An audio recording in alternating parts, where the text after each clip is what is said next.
शदीद बेयकीनी के इन दिनों में तज्जिए की गुंजाइश बाकी नहीं रही। इसके बावजूद मेरे कुछ बाखबर दोस्त हैं जो निजी महफिलों में तवातुर से दावा कर रहे हैं कि इमरान खान को हमारी रियासत के करता धरता बैरून मुल्क मुंतकिल होने के पैगामात भेजना शुरू हो गए हैं। ईमानदारी की बात है कि वतन अजीज़ जिन अनहोनियों की जद में है, इनकी शिद्दत इतनी हैरान कुन ना होती तो मैं अपने दोस्तों की बताई खबर पर आंख बंद करके एतबार कर लेता। एतबार मैं इसलिए भी कर लेता क्योंकि अक्टूबर 2000 से तसलसल के साथ मैं अंग्रेज़ी अखबार के लिए लिखे एक कॉलम में इशारों कनायों से ये खबर देता रहा कि नवाज शरीफ को जिला वतन करने की कोशिशें हो रही हैं। वक्त चूंकि गुजर गया है, इसलिए अब एतराफ़ कर सकता हूँ कि मेरे एतमाद का मंबा एक खुशहाल और पाकिस्तान के लिए खासे बाअसर इस्लामी मुल्क के इस्लामाबाद में मुकीम सफ़ीर थे। वो इस्लामाबाद में बहुत अरसा तैनात रहे, इंतहाई कम गो और वजीह शख्सियत थे। जाने क्यों इन्हें मेरा फुक्कड़पन भा गया। अपने घर तन्हा बैठे हुए होते तो फ़ोन पर मेरी मसरूफियात दरियाफ्त करते।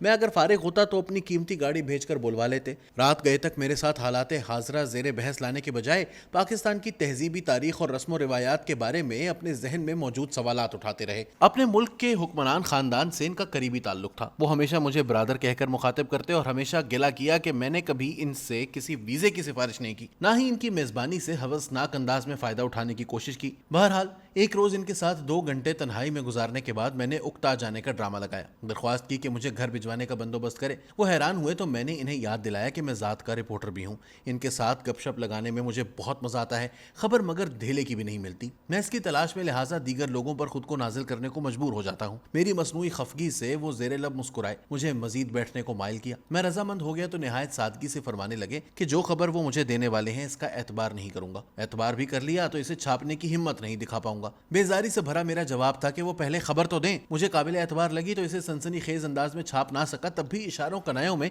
अपने कारईन को इससे हर सूरत आगाह करूंगा। मेरे जवाब की बदौलत उन्होंने ड्रामाई तवक्कुफ के बाद ये इत्तला दी कि नवाज शरीफ को सऊदी अरब भेजने की तैयारी हो रही है। चंद रोज बाद अंग्रेजी अखबार के लिए अपना कॉलम लिखते हुए महज चंद सत्रों में इस जानिब इशारा कर दिया। वो कॉलम छपा तो मुझे जनरल मुशर्रफ के बाएतमाद मोतमद तारिक अजीज मरहूम ने अपने दफ्तर बुलवा लिया। इधर उधर की गपशप के बाद पंजाबी में यकदम गोया हुए कि मुझे वो यानी नवाज शरीफ के सऊदी अरब जाने की बेहुदा खबर कहां से मिली है। बेहुदा ठहराने के बावजूद उन्होंने मज़कूरा खबर की डट कर तरदीद नहीं की। इस खबर की मजीद तस्दीक की तलाश लिहाजा मेरी मजबूरी बन गई। बिलाखिर नवाज शरीफ सऊदी अरब रवाना भी हो गए। सऊदी अरब भिजवाने से कबल मुशर्रफ हुकूमत ने नवाज शरीफ को तैयारा अगवा केस जैसे संगीन जुर्म में सजा दिलवाई थी। इसके बावजूद मेहरबान होना पड़ा।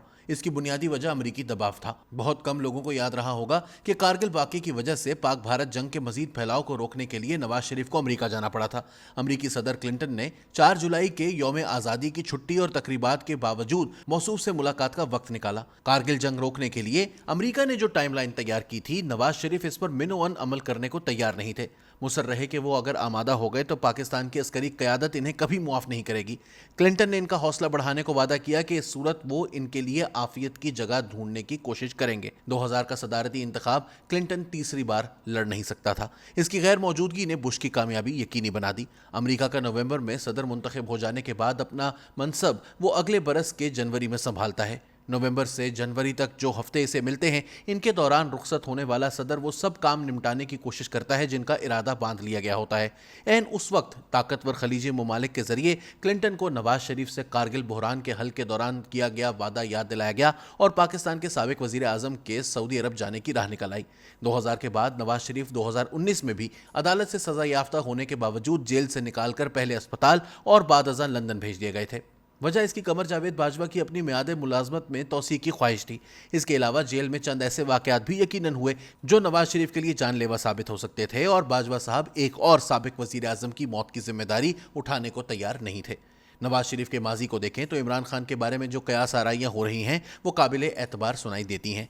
इमरान खान के खिलाफ मगर तैयारा अगवा जैसा कोई संगीन केस नहीं है। अल कादिर ट्रस्ट के इल्ज़ाम के तहत हुई गिरफ्तारी भी सुप्रीम कोर्ट ने 2 दिन से ज़्यादा बरकरार नहीं रहने दी। ऐसे हालात में साबिक वज़ीर आज़म जो खुद को हिम्मत ना हारने वाला खिलाड़ी पुकारते हैं, जिला वतनी को आमादा क्यों होंगे।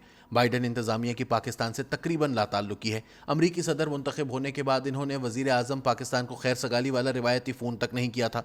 मौजूदा वज़ीर आज़म वैसे तो इम्पोर्टेड कहलाते हैं, बाइडन ने मगर इनसे भी राब्ता नहीं किया। किस्सा मुख्तसर, अमरीका इन दिनों इस अमर की बाबत कतन लाताल्लुक है कि पाकिस्तान का सियासी और इक्तसादी बहरान मजीद गंभीर ना हो। ہمارا یار چین یقیناً پاکستان میں طویل المدت سیاسی استحکام کا خواہاں ہے، وہ مگر اپنے دوست ممالک کے اندرونی معاملات میں مداخلت کا عادی نہیں، وگرنہ پاک چین دوستی کے بانیوں میں سے نمایاں ترین ذوالفقار علی بھٹو کو پھانسی سے بچانے کی کوشش ضرور کرتا۔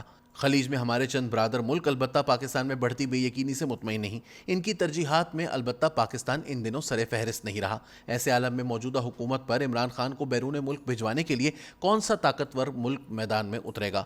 میں اس کا اندازہ لگانے میں ناکام ہوں۔ دوست مگر مصر ہیں کہ گولڈ سمتھ خاندان کی اہمیت نظر انداز نہ کروں۔